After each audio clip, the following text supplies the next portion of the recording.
Okay. Okay. Thank you, everybody. This is our first diffusion, um, and I really appreciate everybody showing up. Uh, you guys are true sound pioneers, so hopefully we could do more of these. But let's see how this goes. And I want to thank especially Paul Dolden and Leo Roessler for their wonderful submissions for the Acousmatic Crossings series that we're running on metapsychosis. They are fantastic, and as all of them are. And this is going to be a very long-running series. It's going to be almost 2 years. I see Amanda's here. She's got one coming up. Mira Lou, I see is. Am I saying that right, Mira Lou? You're Yeah, almost. okay. Well, almost is good enough, hopefully. Yeah. But yeah, yours will be coming up as well. Yeah, thank you. So, Sons Cartouche. Sorry, I'm not sure I'm pronouncing your name correctly. Um, is that good? Is that a close enough? You're muted.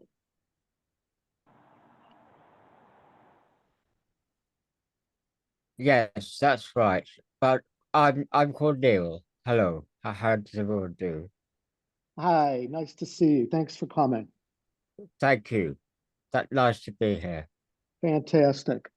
Okay, so what we're going to do here is we're going to start with Paul. His piece is extremely intense. So we figured we would start with that. We're going to give Paul the floor, but not quite yet. And he's going to talk a little bit about his work.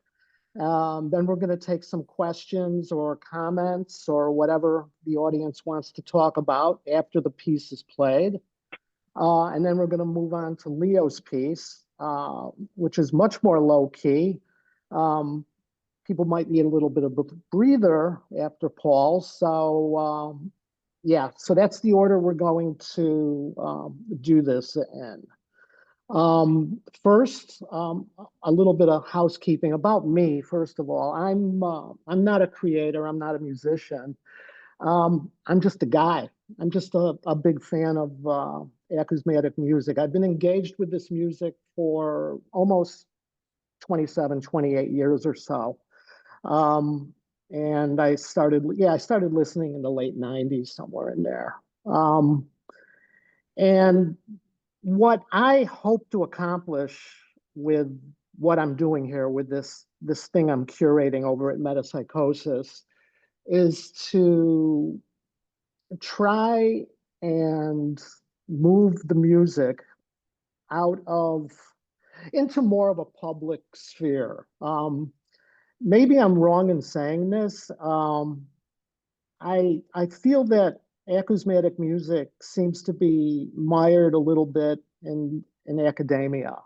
There seems to be a lot of jargon going around amongst the musicians, and they seem to me, they seem very happy, throwing around that jargon. But what about the rest of us? I think there's people out there that would really appreciate this music. So yeah, that's really my mission, is to try and drag this out of academia, if it is indeed there, which I think it is, and into more of a public view, a public listening space.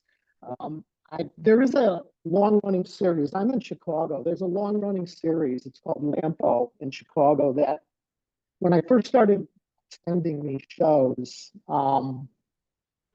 there was consistently very tiny audiences, maybe 10 people, and they were in loft spaces, people's houses, things like that. It was a very small thing. Well, this has been going on for Lampo. It's been going on, I don't know, 25 years now, something like that. And I have seen their audience continually grow. So it's not unusual to have an audience of anywhere between 100 and 500 people at some of these shows, and the audience seems to be extremely engaged. I mean, they are listeners, they're here to listen, they're here to engage with the music on a very personal level. And that's really what I love to see, and that's where I'm coming from when I listen to this music. Not being a creator, I'm trying to listen with, as Pierre Shafir says, with an intention that opens up an imaginal space where I could actually go somewhere mentally and relate to the sounds in and of themselves. So that's sort of where I am. That's the way I listen to this music. Now, that's just a suggestion. That's certainly, I'm not here to demand everybody try and engage with this music on, such a personal, high level, private session like I do. I'm here to say, well, whatever works, as long as you're, listening. Whatever works for you is fantastic. So that's where I'm at. I really appreciate Metapsychosis, the journal where this series is being published, giving me the floor to do this. It started out where I wrote a couple of essays that they were very kind enough to publish about this music, where I kind of lean on a little philosophical bent. I lean on the thinking of Henri Corbin, who he talks a lot about the mundus imaginalis. So I immediately started seeing connections and correspondences with a deep listening of acousmatic music with this space that Corbin talks about, this psychic space called the mundus imaginalis. So whenever I listen to this music, it's always with intention. It's always with a view towards trying to relate to the sounds in and of themselves, to listen to a given sound object as I perceive it to be. I listen to the sound itself, the timbre, the morphologies, what happens to the sound as it progresses through the piece. And the result of that, at least for me, is an imaginal space that I personally find very pleasing to be in. So that's the way this non-musician relates to this music. So does anybody here not know what acousmatic music is? Says Ray? Anyone else? Richard? Okay, briefly, acousmatic music is organized sound. It started in the late 40s, 1948, I believe, with a gentleman by the name of Pierre Shafir. He started experimenting with recording sounds from anywhere and bringing them back to a studio because the technology was starting to come around. The recording technology was starting to come around where you could organize these recordings, these sound snippets or objects or whatever you want to call them, into an organized musical whole. And basically, Shafir, he had a very grand plan in mind. Not only trying to espouse a new way of hearing music and listening to music, but a new way of composing music beyond the constraints of the Western notions of rhythm, melody, and harmony. While rhythm, melody, and harmony might be in a given acousmatic piece, it normally isn't, and it doesn't have to be. So starting with Shafir, there's been a whole lineage of people up through the present um, taking this space, this musical space further. I personally concentrate on that second generation after Pierre Shafir. People like Bernard Parmigiani, Francois Bale, Luc Ferrari, Francis Dumont, musicians like that. But I mean, all over the world, people are creating and they're continuing to create. So what I'm trying to do with Acousmatic Crossings, this series, is to give musicians that are not necessarily, that don't necessarily have their music out there, uh, a chance to show what they got. And yeah, does that make sense? Does everybody have any questions?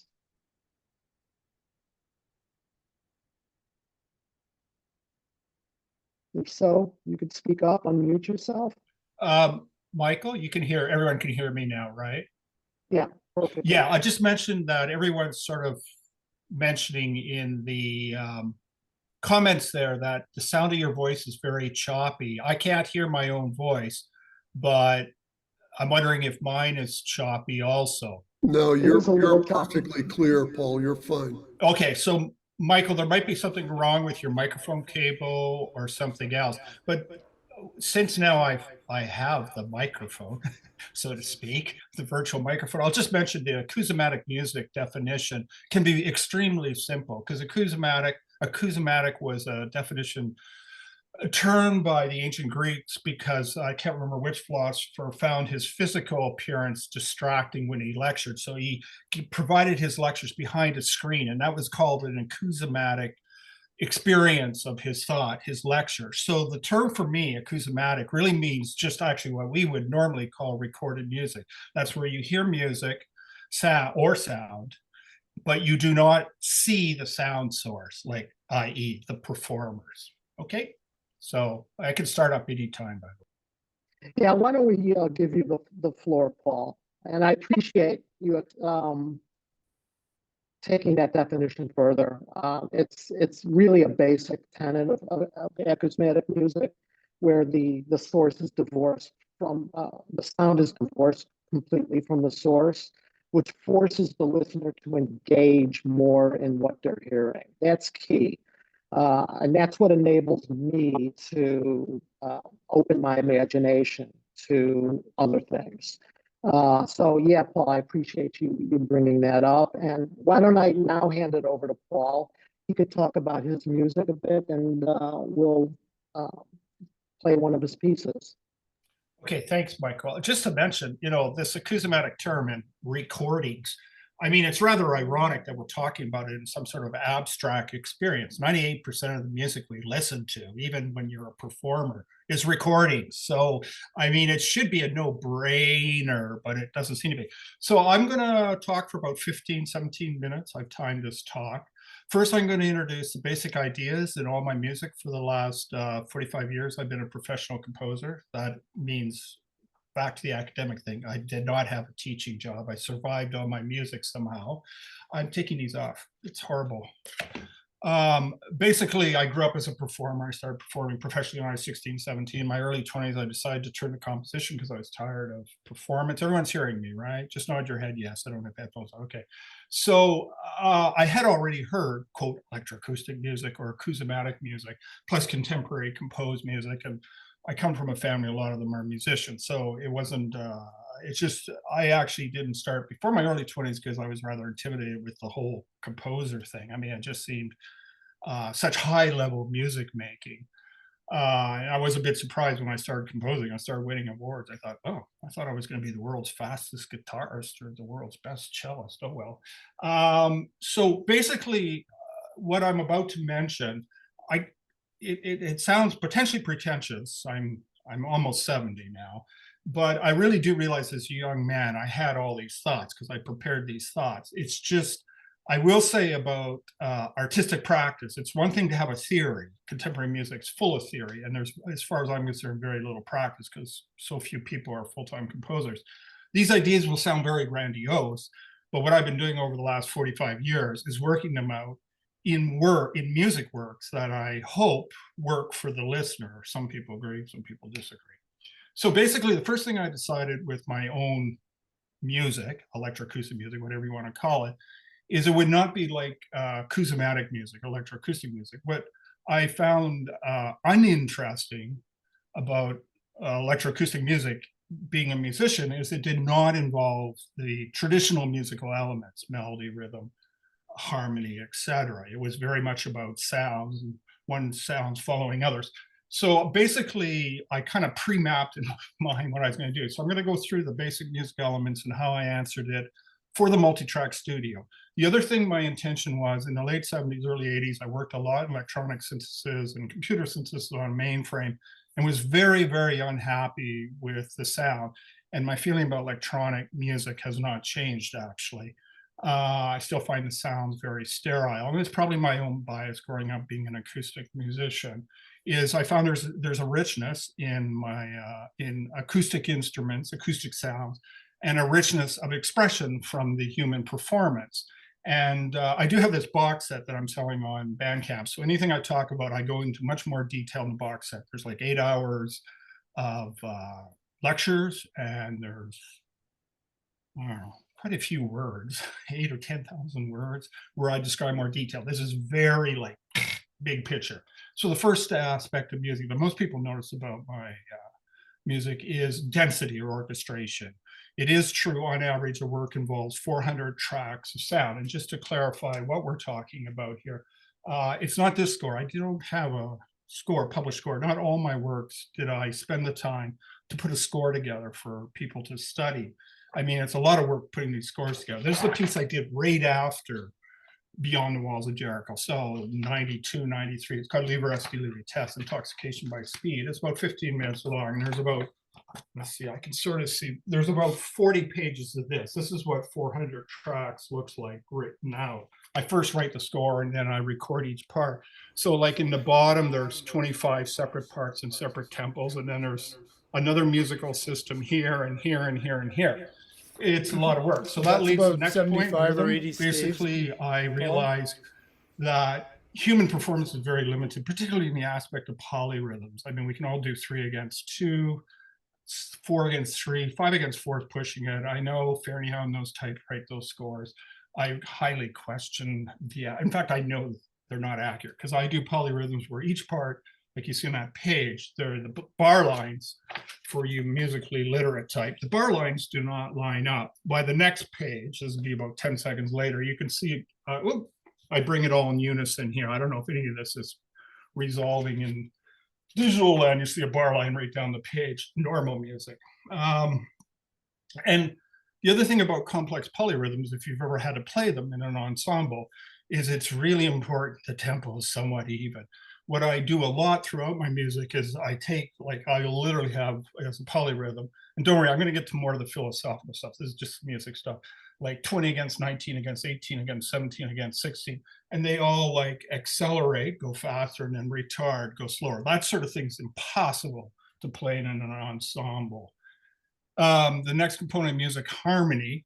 Most of my works, except for a relatively short period, are microtonal, and that was even before I decided to become a composer, quote unquote.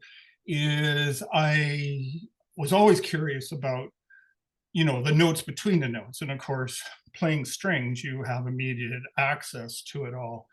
I mean, you don't know what to do with it and what to make sense of it. I did not understand why middle C is always 261 hertz, the A above it's 440. So whatever harmonies you create, especially in 12-tone equal temperament, our tuning system is always got the same rate of vibrations. And of course, I'm growing up in Vancouver, by the way, so I'm surrounded by a lot of world music. I don't know if you know the ethnic makeup there, and I lived in Chinatown for years, et cetera, and played a lot of those music. It's very influential in my thinking. Is, of course, that was a real key, is that we don't have to be in our tuning system. There can be a lot more notes or a lot less notes per octave. The other thing I do a lot, since they're studio works, that's really theoretical and very hard with performers, is I use, especially in the last 15 years, a lot of non-octave tuning systems. The octave and fifth is the most important interval. Whenever you're playing, you're using the harmonics to guide your ear. Absolutely. No one can argue with that. We know that from even psychoacoustic tests. So as soon as you throw out the octave and fifth, you do end up with tuning systems where there's no duplication. So I'll have a tuning system in which there's 60, 70, 80 unique pitches, which of course allows for very unique harmonies. And then in a lot of works, not all works, some works I keep one tuning system throughout the work. Some works I change tuning systems. Like there's some works, it's like literally almost every 10 to 20 seconds because I'm retuning in the studio or stopping and starting the tape, etc. And of course, asking musicians to change their intonation so many times with so many different tuning systems. I mean, that's just, so it's studio work is the point. The final part of music, well, second part, we're going to get the structure, of course, is melody. And this is very complicated for any 20th century composer. Well, I'm almost 70. I guess I'm a 20th century composer. I don't know. Anyways, is contemporary music, you know, from the 30s on has been primarily concerned with texture, or at least that was considered the leading edge, the most avant-garde music possible. And certainly the piece we're going to hear today is the end of my modernist phase that I would classify as a textural concerns. There's no melody in what we're going to hear today. But, you know, this work we're going to hear today is over 30 years old. I moved on and it was like, how can we combine melody with texture? Because melody for most people, including myself, is a singular monophonic idea. And texture is usually made up of, you know, thousands or, well, I mean, hundreds of parts. Once again, the world music kind of saved me. There's a form of musical behavior that's still, that happened in Western music, we believe, until about 1000 or 1100, we're not sure, but it still exists in a lot of Southeast Asian music, and that is heterophonic behavior.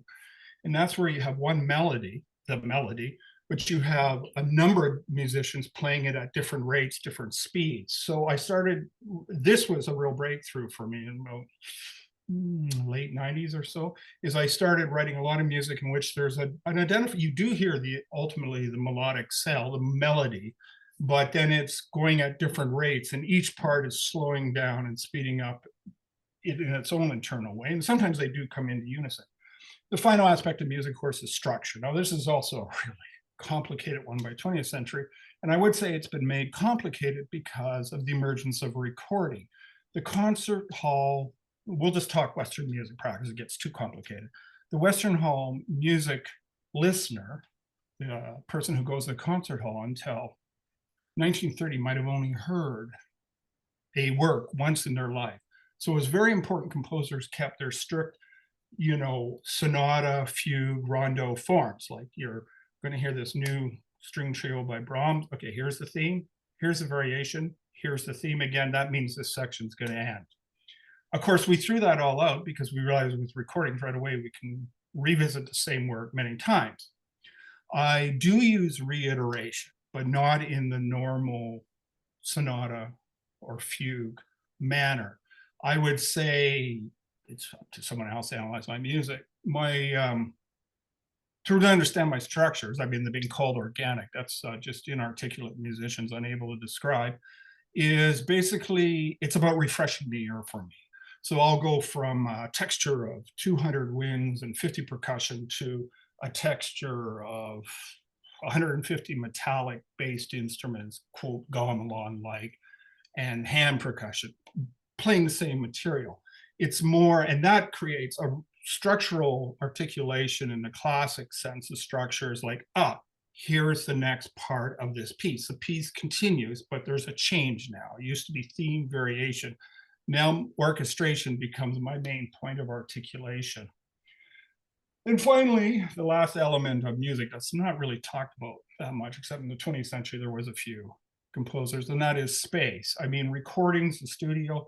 I mean, in one work, I go nuts. In a mix, I have like 20 different size reverbs up, and I tend to group them in grouping. So I go from small to large, from fourths to, so the material's constantly going through different spaces. This is happening at a more subconscious level, perhaps, because I tend to close mic everything. And I like the clarity, especially with hundreds of tracks of things being close. And of course, when I talked about melody and heterophonic, I will mention the 90s. I started getting commissions, which I did get for the next 30 years, for music for instruments and tape or soloists and tape. So that actually really forced me to deal much more with texture and melody. So now into the more interesting stuff is musical content is, okay, so this guy who's unmuted right now, he works with a lot of tempos at once, creating lots of polyrhythms that speed up and slow down all the time, and tuning systems are all over the place, blah, blah, blah, and the structures are based on color. Okay, got it.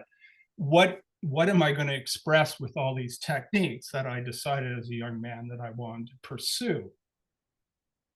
And in many ways, at least at first, my content matches the historical period I lived in. So the early works to me were, until this is the last work, are what I would call modernist. There's a deep concern with the materials, and there's a real intention to reinvent music. There's this idea that we must start anew. Growing up on the West Coast as a hippie in the 70s, by the end of this work, I started feeling like, okay, this is over, like it's just not my world. I grew up a happy hippie. I mean, God's sake, playing in rock bands and playing happy jazz. And the whole idea of creating a new music just struck me as, so I entered a postmodern phase. That's the next piece that I showed you part of the score of, in which there's an acceptance of all different styles of music. And, so I start doing a lot of things using pre-existing styles like swing, African rhythms, and doing a lot of inversions. So for example, I'll have the tuning system of a P-log or whatever of a gamelan orchestra on wind instruments, and the wind instruments are playing the tuning system of Chinese, one of the types of Chinese music. And Chinese instruments are doing gestures of heavy metal or something, et cetera, et cetera, et cetera. And there's a superimposition, even when they play their own native tuning systems and gestures, I'll have swing against, sort of like strict Baroque type rhythm, et cetera, et cetera. So that took me from about 92, 93 to 2000. I entered a romantic phase where I actually wrote in our tuning system again. I was feeling like a challenge to go back to where I started, I suppose. I did have my own smudging ceremony for it, in which those works feature a lot of metallic metal instruments. And so that creates, you don't really hear a third, doesn't sound like a normal third. Like, when you hit a third on tubular bells, it's like, is that a third? Clang. So, I mean, all the metal wasn't that dense in harmonics, obviously. And those works really speak for themselves, not much to say. They're melodically driven, and Tropic Twilights is the main work. The main work, when I say the main work, they tend to be 40, 50 minutes long. And then I have a bunch of works related to it for instruments and tape. The next phase, starting about 2008, I actually was tired of my own gesture and style, and I turned to nature for new heuristic models of musical behavior. And I wasn't interested in soundscape. More what I did was, what I did, and the main piece there is who has the biggest sound, is I analyzed different nature sounds. The ones that I usually give a more extended talk, because it's so clear in the work, those sections, because it's so bright, is, for example, I analyze cricket sounds through time expansion, and I noticed the rhythms and the melodic structure basically was like Spanish music, Latin music. And then I took barnyard animals and I found it was like country and Western music. So I realized there was a relationship between geographical location and the style of music. And of course, the who has the biggest sound. Like, there's all these different pieces and sections of that. Who has the prettiest melodies? Who can play the fastest? Is not some critics thought, oh, he's making fun of the competitive nature of music training or the music world. It was more like I realized that perhaps we're not inventive at all as composers or musicians, that in fact, we're just imitating nature all the time. Throughout all these phases of the modernist, postmodern, romantic, nature, whatever you want to call it, I'm often doing works in what I call in the box set, in the essays, to just put a thing, historical imagination works. And certainly the work we're going to listen to today is one of those. And that is basically because we have the ability to imagine other times and other cultures. Of course, this imagining is conditioned by our own time. So in this case, Beyond the Walls of Jericho, it is about the walls of Jericho, which in Western theology, whatever, is the last recorded account I could find of sound creating social change. And but more importantly, what the work is really about, this is the third movement of a three-part work that took me from 88, 87 to 92, is I was mapping revolutionary history. I should say I studied history, not music. Studying music is like a waste of time. So the first movement, Below the Walls of Jericho, of course, is the revolution itself. It's a very powerful work, very monolithic, like we're pushing the walls down. The second work's like the Scared Souls, post-revolutionary period, happy dancing. We got our liberty now. It's called Dancing on the Walls of Jericho. And this final one is called Beyond the Walls of Jericho. And it, in my mind, it sort of maps the, after the revolution and after the party, we usually have a right-wing swing. Think of France, 1791 to 1794. Well, Russia from Stalin on, et cetera, et cetera. Most revolutionary histories that I looked at in the years I was studying history have this map. Whether you want to call it simple pendulum swinging, that's another topic. But so that is the big overview of Paul Dolden, the composer.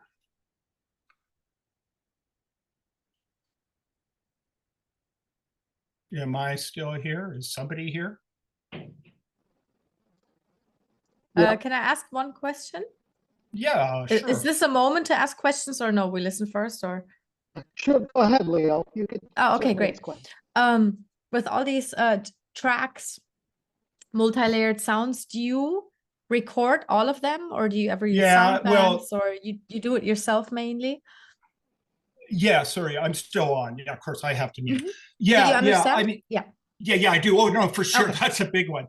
I took pride in the fact that I, like, when you look at this, I recorded each of these parts individually. That's why a 15-minute work took typically Right. 3 years. I write very fast. I wrote 40 pages of this stuff in like 3 months, but then just creating all the click tracks is like 6 months. Hiring musicians, I do all the string work, plectrum strings, guitar, bass myself. So yes, that's all performed.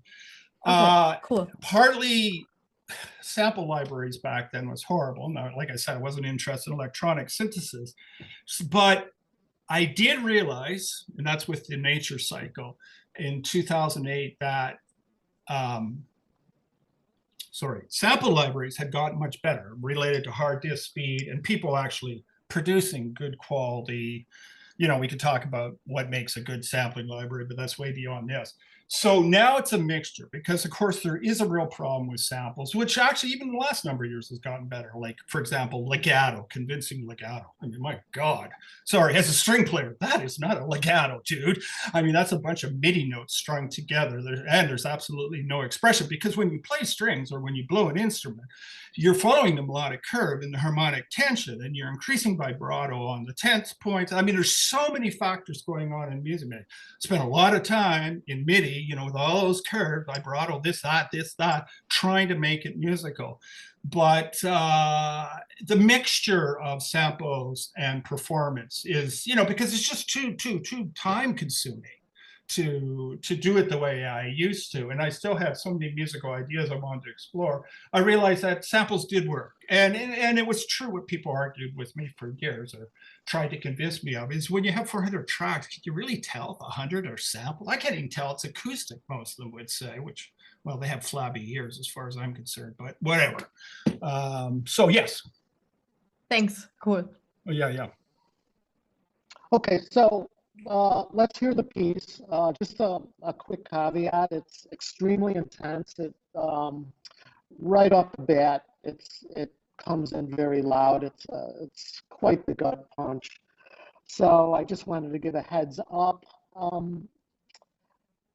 Is my voice coming through okay? Is it choppy? It's a bit choppy, but if you're sharing the piece from your computer, that shouldn't matter at all. You know, if you're sharing a piece out of your computer, that should be Okay, affected by your I- outside I hope- microphone. So Yeah, that's what concerned me. So let me I go think. ahead and cue this up and I'll get it started. Give me 1 minute.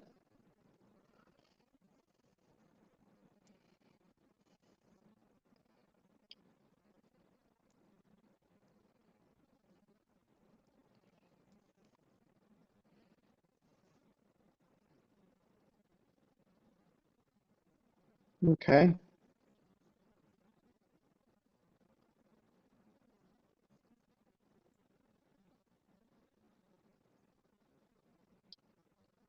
Okay.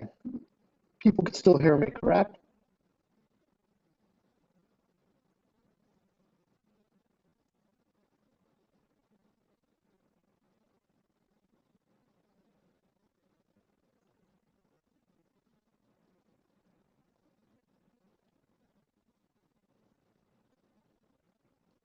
Okay. You can still hear me, correct? Yes. Okay, I here can we hear. go. Yeah.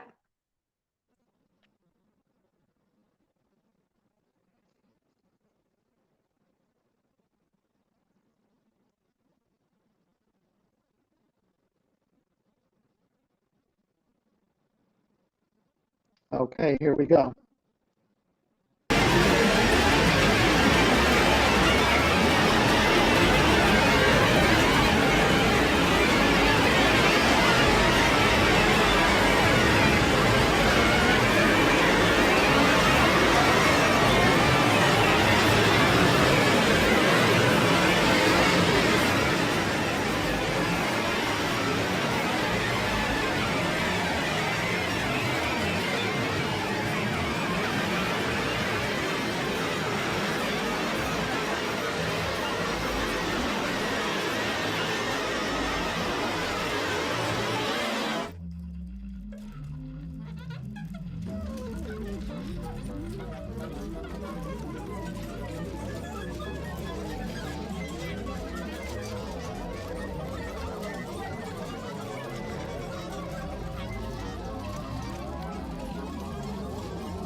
Here we go.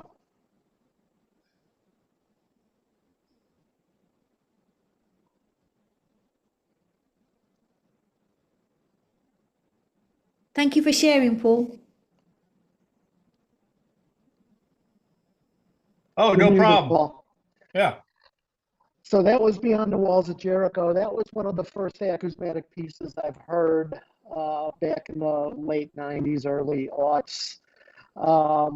It really solidified this genre for me. I knew I had to empty my bank account and basically pick up as much of this music as possible.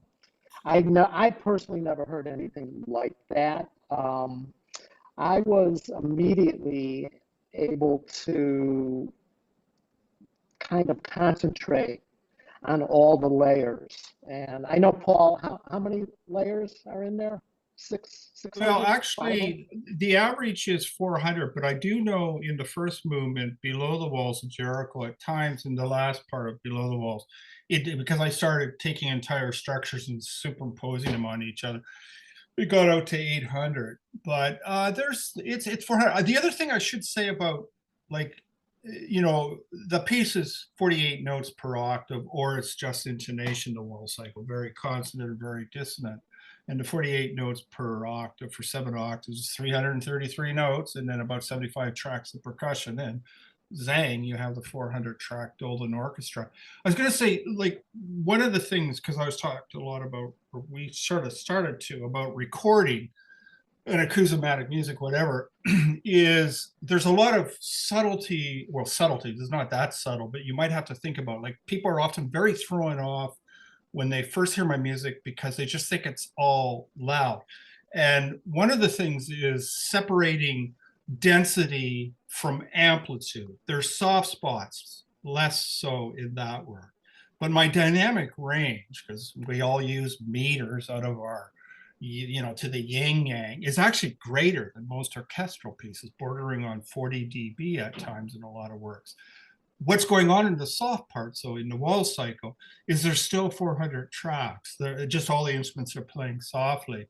So it's like dance, but it's soft. People think, oh my God, it's still loud. And of course, it's obvious that when it's dense and loud, everyone thinks it's way louder than what it is. And it's a matter of training in audio engineering that one does to separate out amplitude from density and lots of other things, timbre from pitch, blah, blah, blah, blah, and it goes on, boring life of training as a musician in the modern era.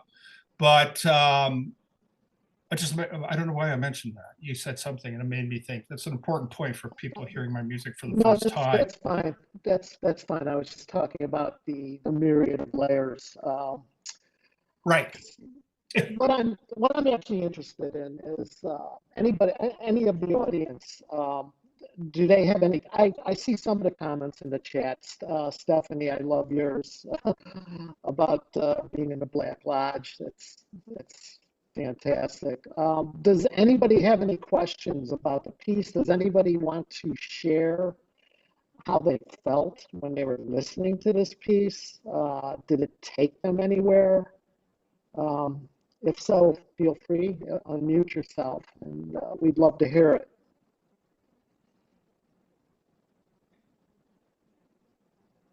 Go ahead, Amanda.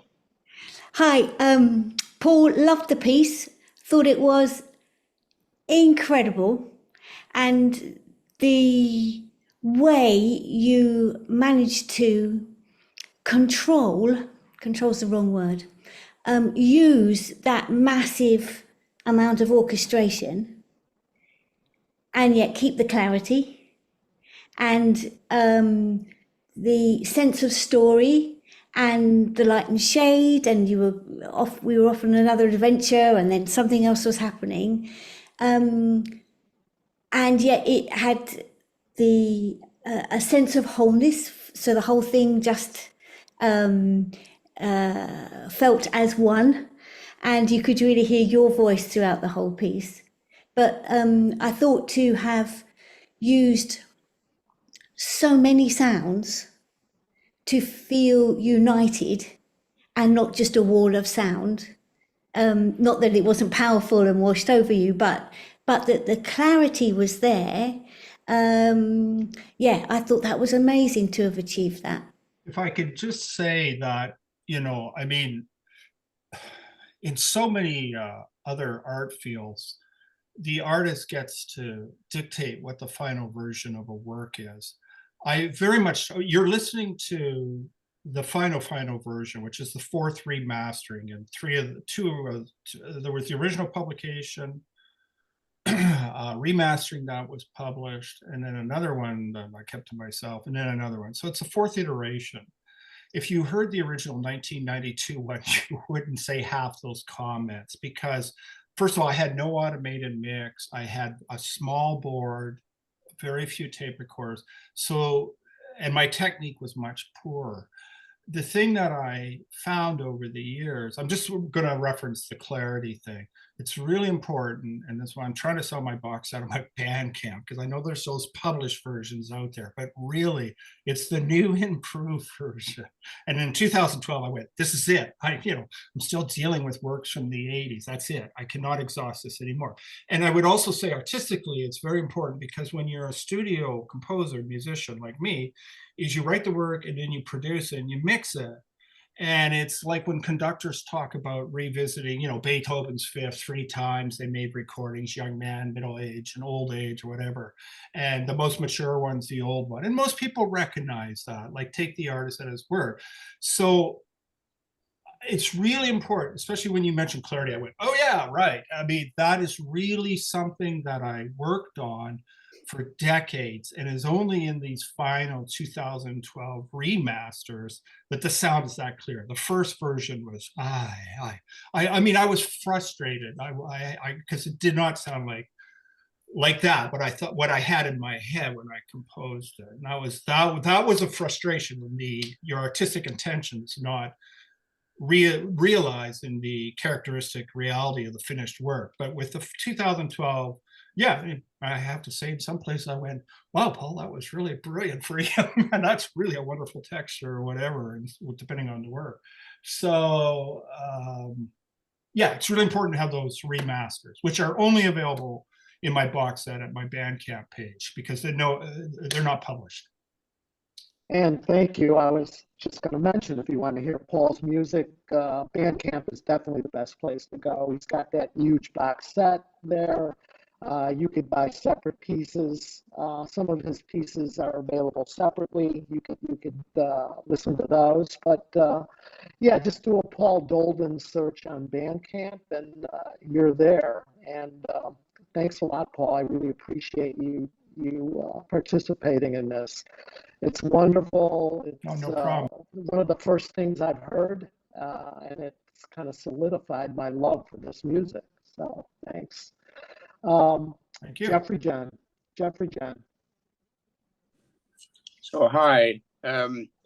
Yes, thank you very much for that. It was wonderful to hear your explanation, because this is my second time hearing this piece, because I'm part of Metapsychosis, the editorial team, and so I've listened to most of the pieces that came in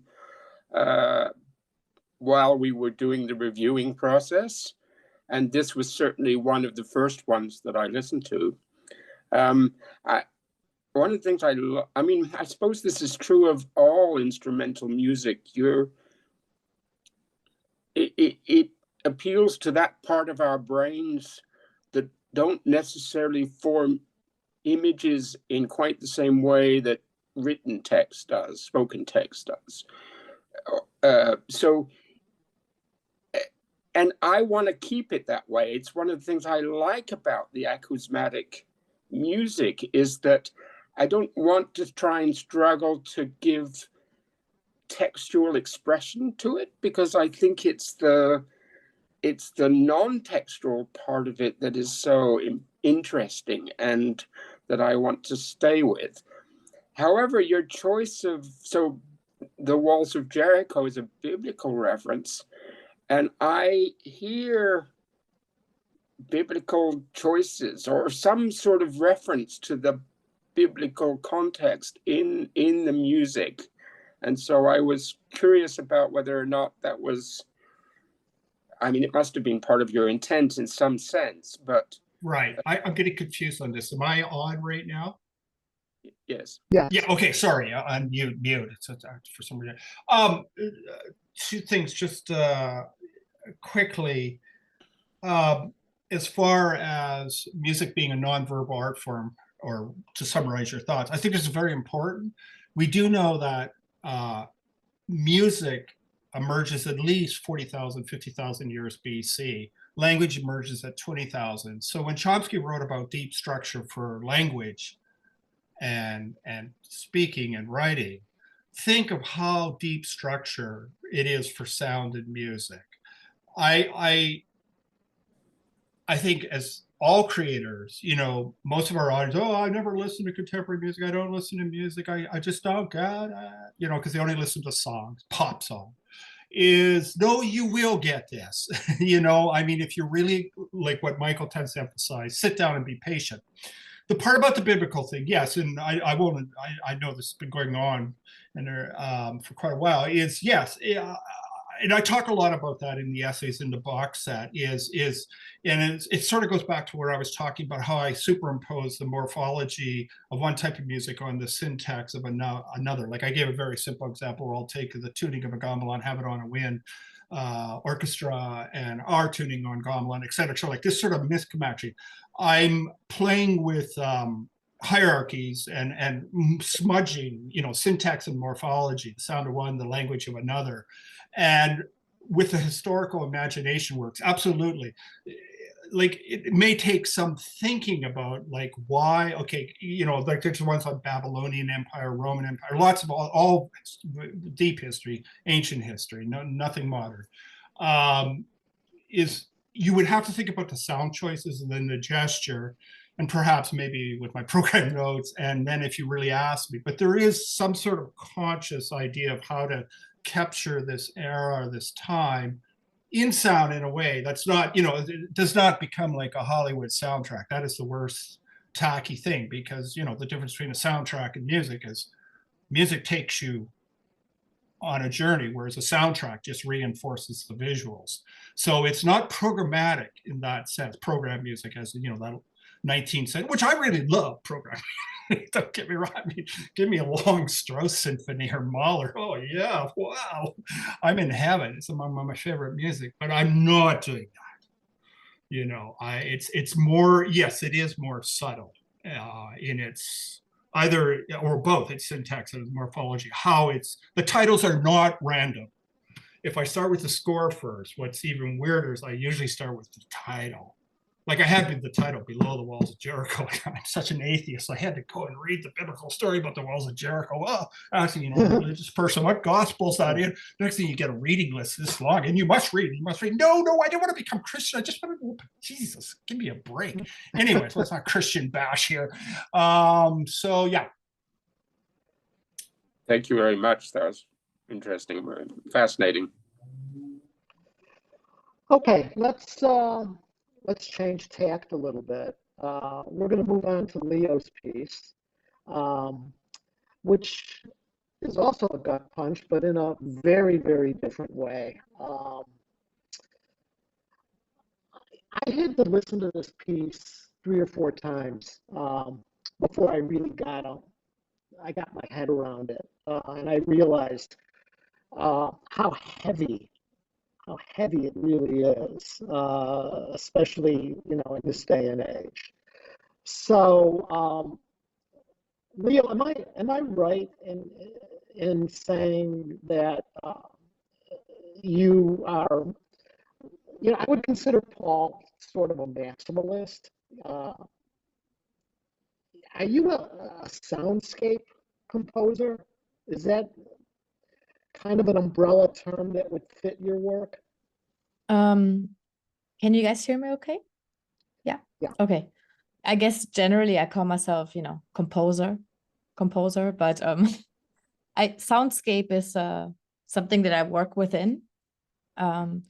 Would it be format-wise, Michael? Should I say a few words about my work like we did with Paul, and then we listen to the piece? Is that the easiest thing, maybe? Or Absolutely. Yeah. Yeah, sure, go for it. Because you were kind of starting a thought. I think that was coming to a question right now, or no? I should just say No, something. I was just kind of segueing into your piece here. Okay. I did, but for what it's worth, I do find what we're about to hear very heavy, but in a different way. Yeah, in a different way. Yes. Yeah. Okay, maybe I'll just say a couple of things about myself. Hey, Paul, also great to follow you in this, and I agree with all the comments that people made. Clarity within the density. I was thinking kind of with Paul, like Xenaki's myths, like System of a Down and Mahler. That was my impressions, which is all very, very much of a compliment. But so nice to be juxtaposed. Yeah, I was looking up Paul before and I thought, hey, we have some things in common. Like we're both guitarists. You can see some guitars hanging behind me. And when I heard Paul talk, I thought like, yeah, I also did not think of myself as a composer, from the get-go. I liked music a lot growing up, but I didn't have, like a hardcore classical music education, which I thought would have been necessary to, really engage in the music study. And then I took some college courses sort of just to learn more for the thing itself without an end goal. And I did very well. And I ended up in the classical guitar program at the college that I went to in Los Angeles. And then I took a 20th century techniques class actually just to learn more theory. And out of the homeworks, the head of department, he came to me and he said, I'm seeing something here. You should switch to composition. I was like, no, this is just homework. Like, these are just exercises I wrote. And he's like, no, like there's something going on, And he came and talked to me again and again. And I ended up switching to composition as a major, which suits me very well because I love playing, but I've always been interested in sound. I grew up in like an industrial place in Germany. So I like machines and I like nature sounds and all these things. But my education was fundamentally very, very classical, also within the composition department. And I graduated in Los Angeles with my bachelor degree. And then I moved to the Netherlands for my master degree, which is a very different environment. Within music, it's significantly less academic. Also within a master degree, it was somehow the conventions are very loose and it was incredibly experimental, and a good contrast to the very, very solid education that I had in the US, which was really, really excellent. And I did my master degree and then found myself starting to work a lot with field recordings afterwards. And I ended up at the Institute of Sonology, which is also in town here. Studying there, and they have courses in algorithmic composition and field recording and spatialization of sound, and they have all these different loudspeaker systems and many different disciplines, instrument development, and just, you name it, like they have it, It's a very, very interesting institute. And I got stuck within the scene here. And I now work a lot still with field recordings, and a lot of the time they are presented as installations. But they also work really well for radio, like art radio. So I also discovered radio as a genre, but the experimental kind. And I'm curating a festival.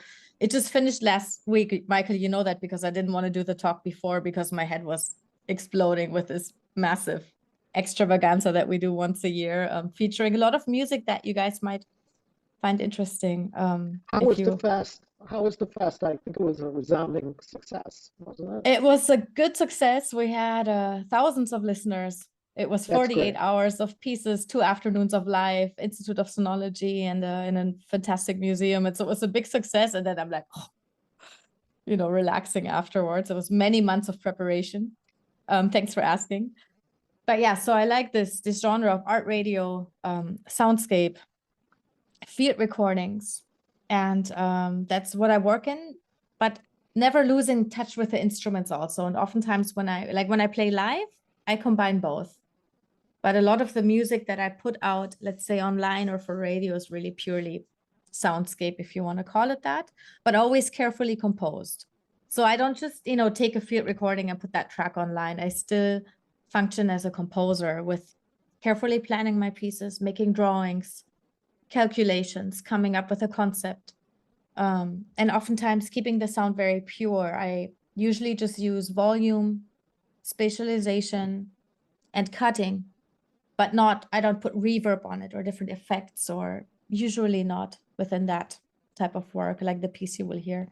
It's the approach is in a way very minimal in terms of the content. Okay, do you want to say a few words about the piece we're going to hear? It's called Hi, My Name Was, or The Silence When the Children Are Gone. Yeah, well, I was asked to contribute to an anti-war compilation. And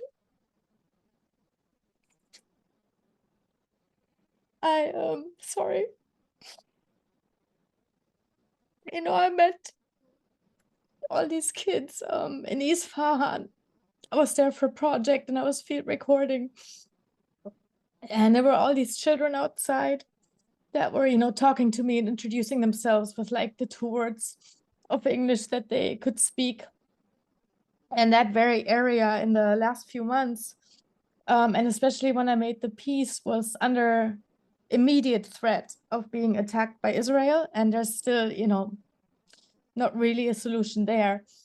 And it's not happening right now, but it's a likelihood that basically that stretch of land will also be flattened into the ground. Sorry. No, And that's fine. We appreciate you.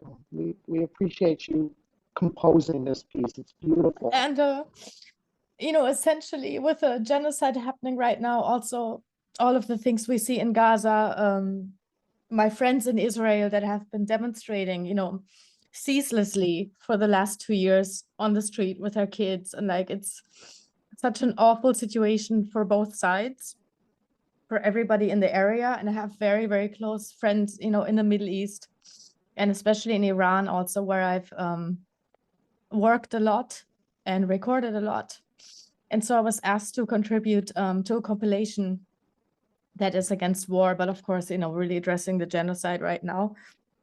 And yeah, so I used the recordings of the kids that I met in Isfahan to make this. And there's some recordings as a layer in the background of kids in a school in India that I used kind of as a sweep going through. But all the little kids that you hear talking are on the bazaar, and sort of the atmospheric sounds that you hear are also in Isfahan on the bazaar, which is a very, very magical place. And, you know, just, I think one of many places that have so much beauty and humanity. And if you look at the Middle East and everything that's disappeared there in the last 40 years, like how many bazaars are gone, you know, how many kids have died.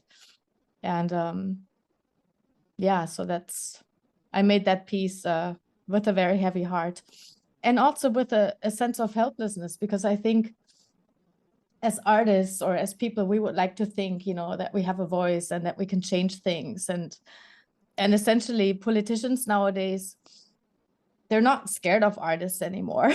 They don't really care. You know, those times I think are unfortunately kind of gone. It takes bigger masses and mass demonstrations.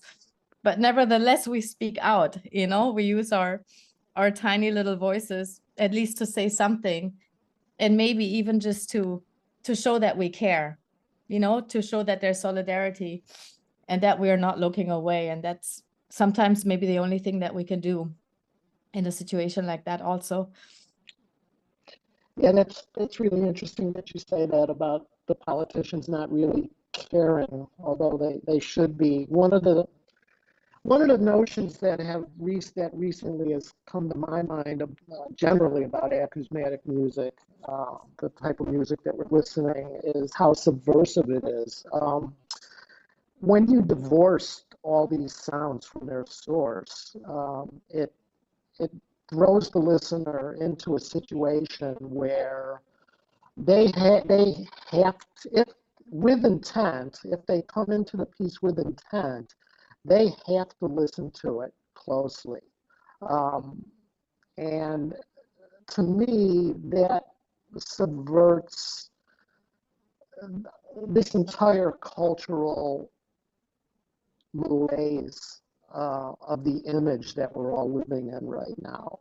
I mean, everywhere you go, it's image this, it's advertising this, it's tweeting this, it's posting this, it's my my 2-word take on Facebook.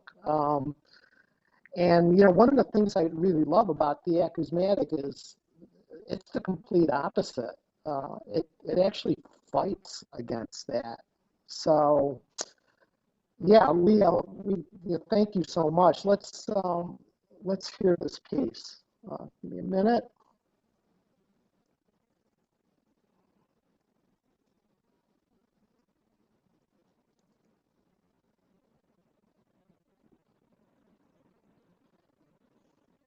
Okay, here we go.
Hi, my name's Maya.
Just İngilizce.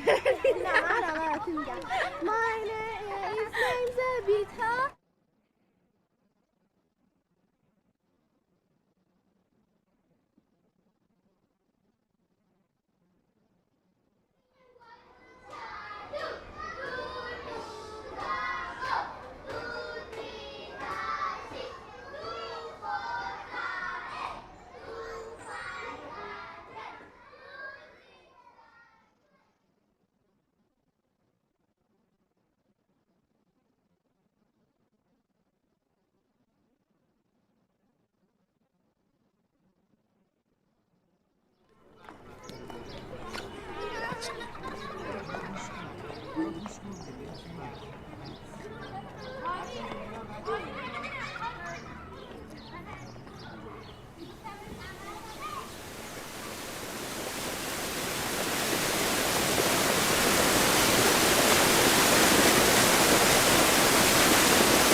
I'm fortunate.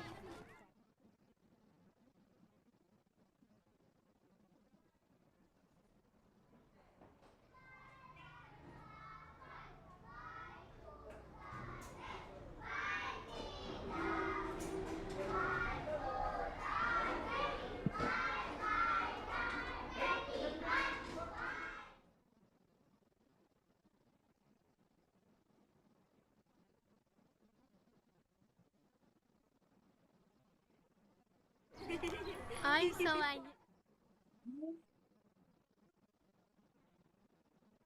I'm Melika.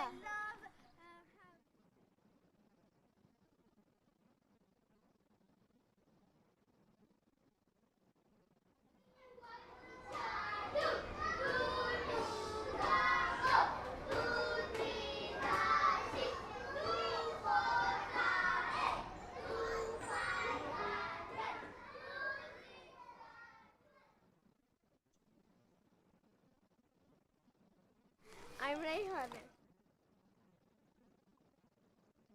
Wow.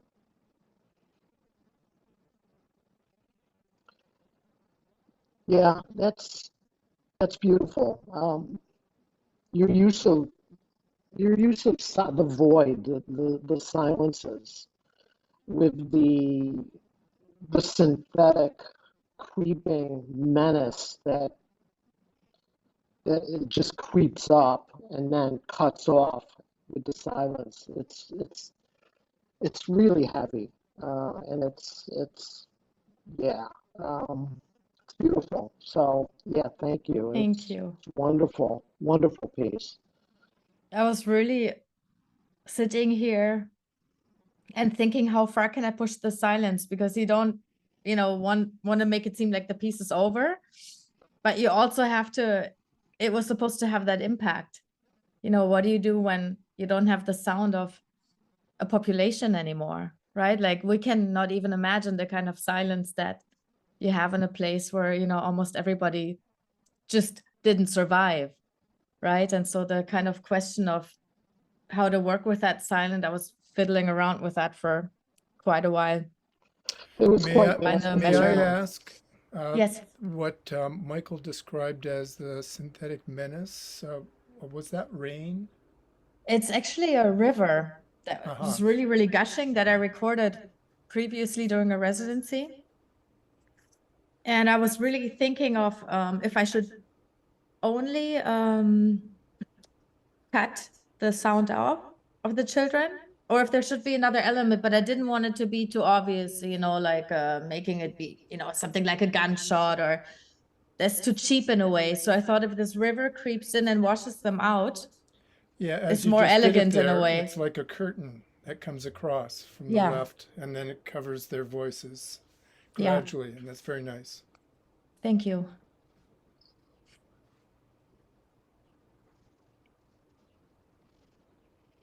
Does anybody want to speak as to how that piece affected them, how that made them feel?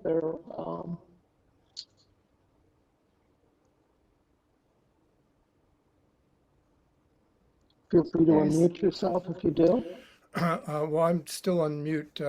I never seem to have an answer in my mind for questions like that. So that's me. And that's fine. Yeah. I did want to say I love the piece. It has a very personal meaning for me. I have I'm a novelist. I write science fiction, but I'm also working on a historical novel that takes place, about half of it in Isfahan, in the period between 1200 and the modern day. Oh, wow. And so it's like you've given voice to the city for me. I've never been because it's not been a good time to go to Isfahan. It's difficult right now. Yeah. And so I put off going. But I'm the kind of writer who likes to go to a place in order to understand it.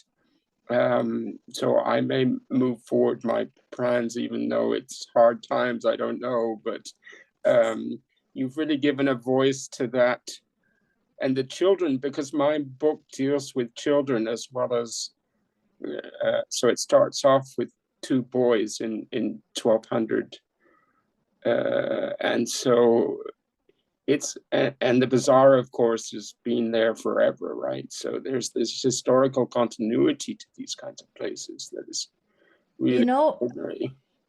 That is so nice that you're saying that. And send me an email, because I think some of the sounds, they have these traditional coppersmiths also. I got a lot of sounds, and I made some other pieces that are not heavy, but just are. And they keep nightingales in there, which I'm not for birds in cages, but they sing in the bazaar.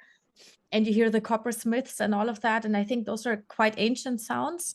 And I would love to just send you some tracks so that maybe when you write, maybe you would enjoy hearing some of what it sounds like if you go through, and then of course, we heard a motorcycle also, but I have more sounds of the horses with the silver bells and the call for prayer and all of that. And I will be so happy to share some tracks with you too.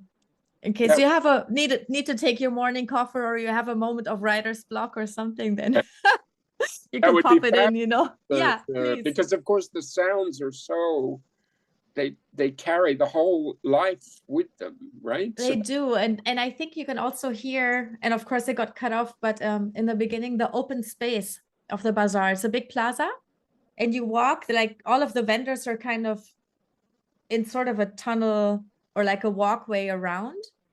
But the plaza is just, with a couple of fountains, and it's just open, and you can hear the voices reverberating also. And it has this sense of openness and space. And that's quite particular. It's very nice. Super. Thank you. Richard? I really thank you. I really liked both pieces, and the kind of going the opposite direction of Paul.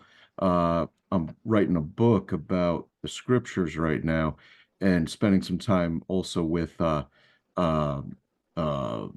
Jericho and Rahab, who has a very interesting position. She lives in the wall of the city, and her house is still standing after the walls crumble. How does that happen? Not really sure. Maybe there's something mystical going on there. And she's also like a strong herself. She's like a wall, but a permeable wall. And with all the many, many, many sounds going on there, it's like the falling away of the old stones being replaced by new people. So something there about the transformation of cultures, the development, the ongoing life in humanity. Yeah, just got a lot more thinking to do about that one. But then Leonie's piece, I've got a lot of friends in Gaza, and I can't speak about that yet. Thanks. Except let's say one thing.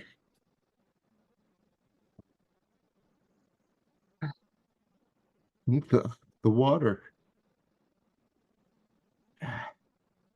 Gonna cut both ways, a sign of new life, but also a sign of destruction. Yeah. Thank you. Thank you, Richard. Thanks, Richard. Appreciate that. Amanda? You're muted, Amanda, if you have to unmute yourself. Just to say thank you. I think you've shown how important acousmatic music can be in communicating enormously powerful emotions that stretch in time and place, and that just as music can connect, acousmatic music or acousmatic sound or whatever it may be just cuts straight through to the heart and the soul. And so thank you very much. Thanks, Amanda.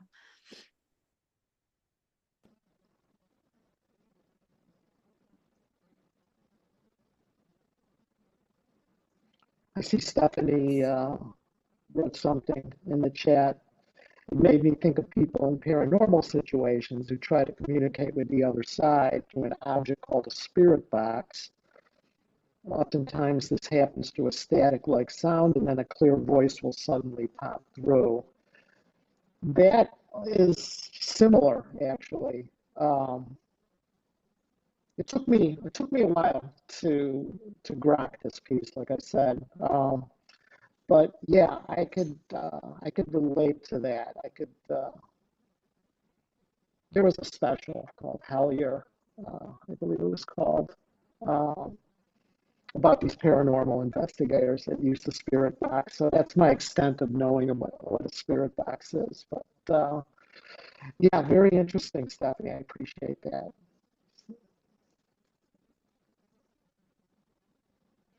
And I see Sazerath. You know, this is probably my fault. I don't even know what acousmatic is, so an explanation would be helpful. I read the description of the event and thought it interesting, but don't know what I'm actually getting into. Well, thank you for asking. I appreciate that. Hey, Michael, thank you. I think that was actually answered for me. So that was earlier on, that message. Oh, okay. Yeah, Okay, that was much good. earlier, but I think it was answered. Thank you. Just so you don't have to do any repetition. Okay. Yeah, and I apologize. I probably didn't get into it as deep as I should have, and I should have realized that some in the audience here are taking a chance here, and this music is taking a chance. But it's very worthwhile. So yeah, take the chance. It's very worthwhile.